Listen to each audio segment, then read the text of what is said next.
भारत का वह गुप्त मंदिर जहां भगवान का हृदय साल में सिर्फ कुछ मिनटों के लिए धड़कता है, क्यों?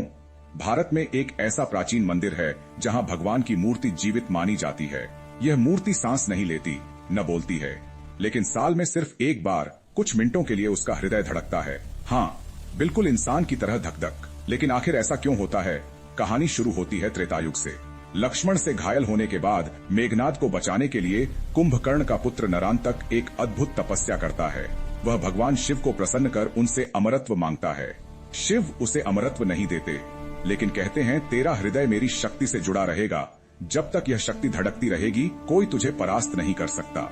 समय बीतता है, रावण युद्ध में नरांतक का वध होता है। उसका दिव्य हृदय नष्ट नहीं होता, बल्कि धरती में समा जाता है। सैकड़ों सालों बाद दक्षिण भारत के एक जंगल में चरवाहे को रात में पहाड़ के भीतर से थाप थाप की आवाज सुनाई देती है।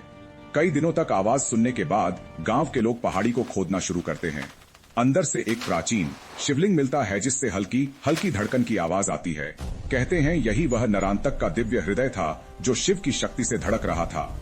गांव के मुखिया को सपने में भगवान शिव दर्शन देते हैं, इस शिवलिंग को मंदिर में स्थापित करो। वर्ष में केवल एक बार महाशिवरात्रि की मध्यरात्रि को इसकी दिव्य शक्ति जागेगी। यह धड़कन मेरे अस्तित्व का प्रतीक है, इसे कोई रोक न पाए। आज उस मंदिर में पूरी रात आरती होती है। मध्यरात्रि के कुछ मिनटों के लिए मंदिर में गहरा मौन छा जाता है। तभी पंडित लोग शिवलिंग के पास कान लगाते हैं और स्पष्ट सुनते हैं धक धक। उस क्षण को जीवंत शिव दर्शन कहा जाता है। इसके बाद धड़कन रुक जाती है और अगले साल फिर लौटती है। मंदिर के नाम को लोग हृदयेश्वर महादेव मंदिर कहते हैं।